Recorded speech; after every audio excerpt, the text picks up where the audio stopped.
शहरातील युनियन जिमखाना क्लबमध्ये झालेल्या गोळीबार प्रकरणी कॅम्प पोलीस ठाण्यात 2 स्वतंत्र गुन्हे दाखल करण्यात आले असून आरोपींचा शोध घेण्यासाठी 2 विशेष पथके स्थापन करून कारवाई सुरू करण्यात आली आहे, अशी माहिती शहर पोलीस आयुक्त भूषण बोरसे यांनी दिली. बुधवारी झालेल्या पत्रकार परिषदेत बोलताना त्यांनी सांगितले की या गोळीबार प्रकरणात सुरेश जालगर यांनी प्रफुल्ल पाटील यांच्या विरोधात तक्रार दाखल केली आहे. तसेच क्लबच्या व्यवस्थापकांनी सुरेश जालगर, राजू कडोलकर यांच्यासह इतर काही जणांविरोधात स्वतंत्र तक्रार दिली आहे. ನಿನ್ನೆ ಯೂನಿಯನ್ ಜಿಮ್ಖಾನಾ ಈ ಜಾಗೆಯಲ್ಲಿ ಒಂದು ಪಿಸ್ತೂಲಿಂದ ಫೈರ್ ಮಾಡೋದು ಘಟನೆ ಆಗಿದೆ. ಈ ವಿಚಾರದಲ್ಲಿ ಕ್ಯಾಂಪ್ ಪೊಲೀಸ್ ಠಾಣೆಯಲ್ಲಿ 2 ಪ್ರಕರಣ ನಾವು ದಾಖಲು ಮಾಡಿದ್ದೀವಿ. ಒಂದು ಪ್ರಕರಣದಲ್ಲಿ ಫಿರ್ಯಾದಿ ಸುರೇಶ್ ಜಾಲ್ಗಾರ್ ಅಂತ ಇದ್ದಾನೆ ಮತ್ತು ಆರೋಪಿ ಪ್ರಫುಲ್ ಪಾಟೀಲ್ ಮತ್ತು ಇತರರು ಅಂತ ಅವನು ದೂರು ನೀಡಿದ್ದಾನೆ. ಇದರಲ್ಲಿ ಅಟೆಂಪ್ಟ್ ಟು ಮರ್ಡರ್ ಮತ್ತು ಆರ್ಮ್ಸ್ ಆ್ಯಕ್ಟ್ನಲ್ಲಿ ನಾವು ಕೇಸ್ ತಗೊಂಡಿದ್ದೀವಿ. ಅದರ ಜೊತೆಗೆ ಅಲ್ಲಿಯ ಜಿಮ್ಖಾನಲ್ಲಿ ಇರೋ ಮ್ಯಾನೇಜರ್ ಕೂಡ ಈ ಜನ ಅಲ್ಲಿ ನಮ್ಮಲ್ಲಿ ಗಲಾಟೆ ಮಾಡಿದ್ದಾರೆ, ನಮ್ಮ ಪ್ರಾಪರ್ಟಿಗೆ ಡಿಸ್ಟ್ರಾಯ್ ಮಾಡಿದ್ದಾರೆ ಅಂತ ಅವರಿಂದ ಕೂಡ ಈ ಸುರೇಶ್ ಜಾಲ್ಗಾರ್, ರಾಜು ಕಡೋಲ್ಕರ್, ಇಮ್ರಾನ್ ಪಠಾನ್, ಕುಂದನ್ ಯಲ್ಲೂಲ್ಕರ್ ಇವರ ಮೇಲೆ ನಾವೊಂದು ಕೇಸ್ ತಗೊಂಡಿದ್ದೀವಿ. ಇದು ಪ್ರಾಪರ್ಟಿ ಏನಿದೆ ಇದು ಡಿಫೆನ್ಸ್ ಇಲಾಖೆದು ಪ್ರಾಪರ್ಟಿ. ಇದು ಲೀಸ್ನಲ್ಲಿ ಯೂನಿಯನ್ ಜಿಮ್ಖಾನಾಗೆ ಕೊಟ್ಟಿದ್ದಾರೆ. ಲೀಸ್ ಪೀರಿಯಡ್ ಮುಗಿದಿದೆ, ಆದರೂ ಕೂಡ ಇವರು ಆಪರೇಟ್ ಮಾಡ್ತಾ ಇದ್ದಾರೆ. ಅಲ್ಲಿ ಅವರಿಗೆ ಕ್ಲಬ್ ನಡೆಸಲಿಕ್ಕೆ ಕೂಡ ಪರ್ಮಿಷನ್ ಇಲ್ಲ, ಆದರೂ ಕೂಡ ಇದು ಮಾಡಿದ್ದಾರೆ. ಇದರ ಮೇಲೆ ನಾವು ಮುಂದಿನ ಕಾನೂನಿತ ಕ್ರಮ ತಗೊಳ್ತೀವಿ. ಹೋದ ವರ್ಷ ಜನವರಿ ತಿಂಗಳಲ್ಲಿ ಬೆಳಗಾವಿ ಗ್ರಾಮಾಂತರ ಲಿಮಿಟ್ನಲ್ಲಿ ಈ ಪ್ರಫುಲ್ ಪಾಟೀಲ್ ಮೇಲೆ ಒಂದು ಇದೇ ಥರ ಒಂದು ಹಲ್ಲೆ ಆಗಿತ್ತು. ಅದರಲ್ಲಿ ಇವನು ಸುರೇಶ್ ಜಾಲ್ಗಾರ್ ಇವನು ಆರೋಪಿ ಇದ್ದ.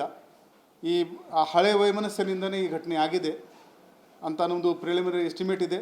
ಈಗಾಗಲೇ 2 ಸ್ಪೆಷಲ್ ತಂಡ ಇವರಿಗೆ ದಸ್ತಗಿರಿ ಮಾಡಲು ನಾವು ರಚನೆ ಮಾಡಿದ್ದೀವಿ.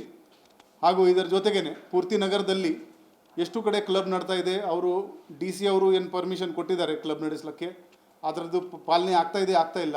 ಇದರದ್ದು ಒಂದು ವಾರದೊಳಗಡೆ ಎಲ್ಲರದ್ದು ನಾವು ಪರಿಶೀಲನೆ ಮಾಡ್ತೀವಿ.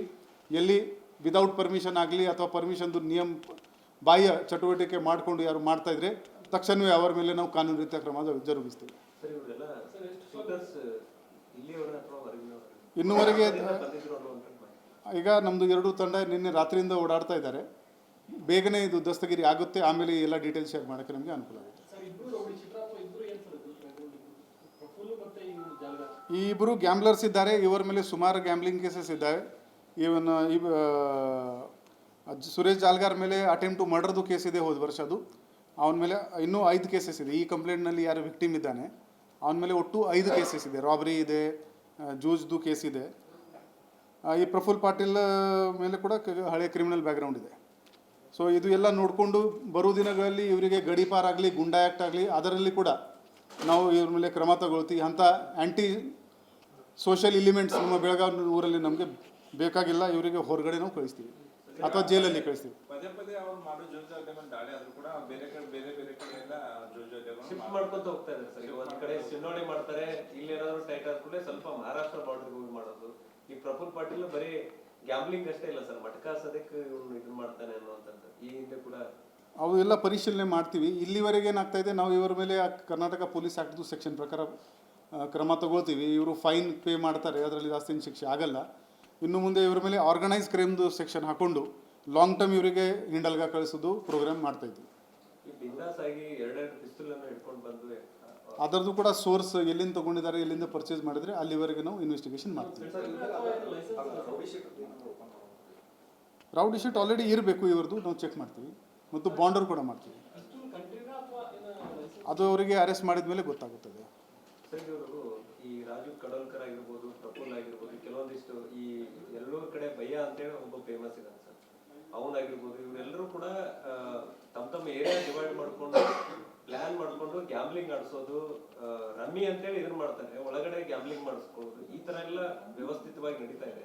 ಸೊ ಆ ಠಾಣಾ ವ್ಯಾಪ್ತಿಯಲ್ಲಿ ಪೊಲೀಸರಿಗೆ ಗೊತ್ತಿದ್ರು ಕೂಡ ಕೆಲವೊಂದಿಷ್ಟು ಕಡೆ ಅವ್ರನ್ನ ಕಂಟ್ರೋಲ್ ಮಾಡಕ್ ಆಗ್ತಾ ಇಲ್ಲ ಅನ್ನುವಂಥದ್ದು. ಇಲ್ಲ ಅದೇ ಹೇಳ್ತಾ ಇದ್ದೀನಿ, ಈಗ ನಾನು ಡಿ ಸಿ ಆಫೀಸಿಂದ ಲಿಸ್ಟ್ ತಗೊಳ್ತಾ ಇದ್ದೀನಿ, ಎಲ್ಲಿ ಕಡೆ ಪರ್ಮಿಷನ್ ಇದೆ ಅವ್ರದ್ದು ಕೂಡ ಪರಿಶೀಲನೆ ಮಾಡ್ತೀವಿ. ಪರ್ಮಿಷನ್ ಇಲ್ಲ ಅದು ಪ್ರಶ್ನೆನೇ ಇಲ್ಲ. ಈಗ ಬರೋ ದಿನಗಳಲ್ಲಿ ಇದು ಎಲ್ಲ ಈ ಗ್ಯಾಮ್ಲಿಂಗ್ ಮಟ್ಕ ಏನಿದೆ ಆಲ್ರೆಡಿ ನಾವು ಹೋದ ವರ್ಷ ಎಷ್ಟು ಕೇಸ್ ಮಾಡಿದ್ದೀವಿ ಅದಕ್ಕಿಂತ ಜಾಸ್ತಿ ಕೇಸ್ ಆಲ್ರೆಡಿ ಬುಕ್ ಆಗಿದೆ. ಆದರೂ ಕೂಡ ಈ ಹೆಚ್ಚಿನ ಪ್ರಮಾಣದಲ್ಲಿ ಇವರ ಮೇಲೆ ಕ್ರಮ ತಗೊಳ್ಳೋದು ನಾವು ಶುರು ಮಾಡ್ತೀವಿ. SP ವ್ಯಾಪ್ತಿಯಲ್ಲಿರ್ತಕ್ಕಂಥ ಎಲ್ಲ ಈ ಏನು ಕ್ಲಬ್ಗಳಿವೆ ಸಂಪೂರ್ಣವಾಗಿ ಬಂದಾಗಿದೆ. ಆದರೆ ಬೆಳಗಾವಿ ನಗರದಲ್ಲಿ ಕೆಲವು ಕಡೆ ನಡೀತಾ ಇದೆ ಅನ್ನೋದು ಆರೋಪ ಇದೆ. ಏನಾದರೂ ಸೀರಿಯಸ್ ಆಗಿ ಎಲ್ಲ ನಾವು ಪರಿಶೀಲನೆ ಮಾಡ್ತೀವಿ, ಎಲ್ಲೆಲ್ಲಿ ವೈಲೇಷನ್ ಆಗಿದೆ ಅಲ್ಲಿ ನಾವು ಕೂಡ ಕ್ಲೋಸ್ ಮಾಡ್ತೀವಿ. ಈಗ ಗ್ರಾಮೀಣ ಠಾಣಾ ವ್ಯಾಪ್ತಿ ಶಹಾಪುರ ಮತ್ತು ಕಾರ್ತಿ ಠಾಣಾ ವ್ಯಾಪ್ತಿಯಲ್ಲಿ ಹೆಚ್ಚಿನ ಪ್ರಮಾಣದಲ್ಲಿ ಇವರೆಲ್ಲ ಗ್ಯಾಮ್ಲಿಂಗ್ ಆಡಿಸೋದು ಮಾಡೋದು ಮಟ್ಕ ಜೋರ್ ಮಾಡ್ತಾ ಇದ್ದಾರೆ. ನೀವು ಕೂಡ ಕಾರ್ಯಾಚರಣೆ ಮಾಡ್ತಾ ಇದ್ರಿ. ಕೆಲವೊಂದಿಷ್ಟು ಕಡೆ ನಿಮ್ಮ ಪೊಲೀಸರು ಕೆಲವೊಂದಿಷ್ಟು ಜನ ಅಷ್ಟೇ ಇದ್ರು ಅಂತ ಹೇಳಂಗಿಲ್ಲ, ಕೆಲವೊಬ್ರು ಭಾಗಿಯಾಗಿ ವ್ಯವಸ್ಥಿತವಾಗಿ ನಡೀತಾ ಅಂತ ಏನು ಕಂಡು ಬಂದರೆ they will face disciplinary action, even suspension or even dismissal from the service. ಈಗ ನೋಡಿ ಸರ್, ಇಲ್ಲಿ ನಿಮ್ಮ ಕಮಿಷನರ್ ಕಚೇರಿ ಮುಂದ್ಗಡೆನೆ ಇವ್ರ ಅನುಮತಿ ಇಲ್ಲದೆ ಇಷ್ಟು ರಾಜಾರೋಷವಾಗಿ ಆಡ್ತಾ ಇದ್ರು. ಯಾಕೆ ಸ್ಟೇಷನ್ ಅವ್ರಿಗೆ ಗೊತ್ತಿರ್ಲಿಲ್ವಾ? ಹಿಂಗೆ ಸರ್ ಅದು ಎಲ್ಲ ಪರಿಶೀಲನೆ ನಾವು ಮಾಡ್ತೀವಿ. ಇಂಥ ಟೈಮಲ್ಲಿ ನಿಮ್ಮವ್ರದ್ದು ಸ್ವಲ್ಪ ಏನಾದರೂ ಗೊತ್ತಿದ್ದು ಸುಮ್ಮನೆ ಇದ್ರೆ ಅಥವಾ ಗೊತ್ತಿಲ್ಲದೆ ಇದ್ರೆ ಯಾಕೆ? ಅದು ನಾನು ಇಮಿಡಿಯೇಟ್ಲಿ ಈಗ ಎನ್ಕ್ವೈರಿ ಆರ್ಡರ್ ಮಾಡ್ತಾ ಇದ್ದೀನಿ. ಅದರಲ್ಲಿ ಯಾರು ಪಾತ್ರ ಕಂಡು ಬರುತ್ತೆ ಅವ್ರ ಮೇಲೆ ಶಿಸ್ತಿನ ಕ್ರಮ ಆಗುತ್ತೆ. ಪ್ರಫುಲ್ ಪಾಟೀಲ್ ಮೇಲೆ ನೀವು ಹಿಂದೆ ಹೇಳ್ದಂಗೆ ಅಟ್ಯಾಕ್ ಆಗಿತ್ತು ಸರ್. ಸೊ ಅದು ಅಟ್ಯಾಕ್ ಆದ್ಮೇಲೆ ಕೂಡ ಇವನು ಮತ್ತೆ ಗ್ಯಾಮ್ಲಿಂಗ್ ಸ್ಟಾರ್ಟ್ ಮಾಡ್ಕೊಂಡು ಸಿನ್ನೋಳಿ ಕಡೆ ವ್ಯವಸ್ಥಿತವಾಗಿ ಆಟ ಆಡ್ತಿದ್ದ ಅನ್ನುವಂಥದ್ದು ಇದೆ. ಎಲ್ಲ ನಾವು ಪರಿಶೀಲನೆ ಮಾಡ್ತೀವಿ, ಕ್ರಮ ತಗೊಳ್ತೀವಿ.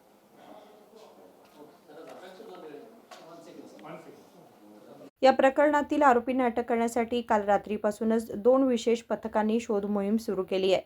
सुरेश जालगर आणि प्रफुल्ल पाटील हे दोघेही राऊडी शीटर असून कायदा व सुव्यवस्थेच्या दृष्टीने त्यांच्यावर तडीपार करण्याची कारवाई करण्याबाबतही विचार सुरू आहेत असे त्यांनी सांगितले. विनोद कोलकार, KMM मराठी, बेळगाव.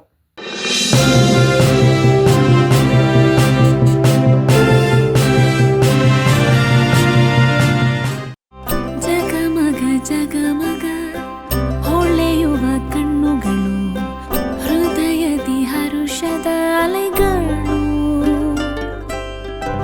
ಬಂದಿದೆ ಶುಭಗಳಿಗೆ ಪ್ರೀತಿಯ ಗಳಿಗೆ, ರೇಷ್ಮೆಯಲ್ಲಿ ಸುತ್ತಿದ ಸ್ವರ್ಣಗಳಿಗೆ. BS Channabasappa and Sons, The Textile Mall, Tilakvadi, Belagavi.